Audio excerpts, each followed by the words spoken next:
কিন্তু আমি তারপরেও অত্যাচারিত হচ্ছি। আমাকে আমি আমি আসলে বাঁচতে চাই, আমাকে আসলে বাঁচতে দেন, আমি মানে বাঁচতে চাই। দাদি, ও দাদি, পুরো বাংলাদেশবাসীর পক্ষ হইতে আমি হাত জোর করে একটা কথা বলতে চাই।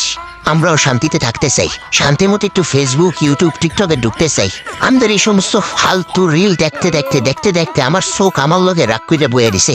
আমারে প্রশ্ন করে, তুই আমারে বারবার এটি কি দেখাস 2 দিন পর পর? আজকে করছেন এই নাটক, 2 দিন পর দেখবো আর একটা পোলার ঘাড়ে ঝুইলা রয়েছেন, মলদ্বীপে গিয়া চাপার 32টা দাঁত বাইকেরা খিলখিলে আসতে আছেন, উপভোগ করতে আছেন। ঠিক তার 2 দিন পর বাংলাদেশে আসিয়া সংঘর্ষ ডাইকিয়া চোখ থেকে ফুল করে পানি বাড়ি করে এরকম আবার নাটক করা শুরু করবে কেন দাদি? কি অপরাধ আমাকে বাঙালি গো? ফেসবুক, ইউটিউব, টিকটকে অ্যাকাউন্ট খোলা আমাকে অপরাধ ছিল নাকি?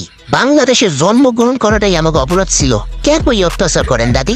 এক পা তো অলরেডি আপনার কবরে চলে আর এক পা যে কোনো সময় কবরে চলেছে রে, এখন কি আপনার হেদায়ত হইবে না? তো দয়া করিয়া পুরো বাংলাদেশবাসীর পক্ষ হইতে আমি আপনার কাছে একটা রিকোয়েস্ট করতে আসি, আপনার এই থোতমাটা এমন লোভে লুকাইয়ে ফেলেন, যদি মঙ্গল গ্রহে যাইতে হয় বা পৃথিবীর শেষ প্রান্তে যদি যাইতে হয় চলে যান, তাও এই থোতমাটারা এমন ভাবে লুকাইয়ে ফেলেন যেন নিজের থোতমা যেন নিজেই না দেখতে পারেন।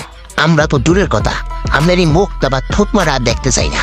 কি কম আরে দাদির লেয়া, এতটাই মুরব্বী দাদি, উল্টা পাল্টা একটু কথা কম, উল্টা পাল্টা ভাবে একটু পোষা মোতারে এইও কইতে পারতেছি না, কেননা হয়েছে দাদির বয়সী তো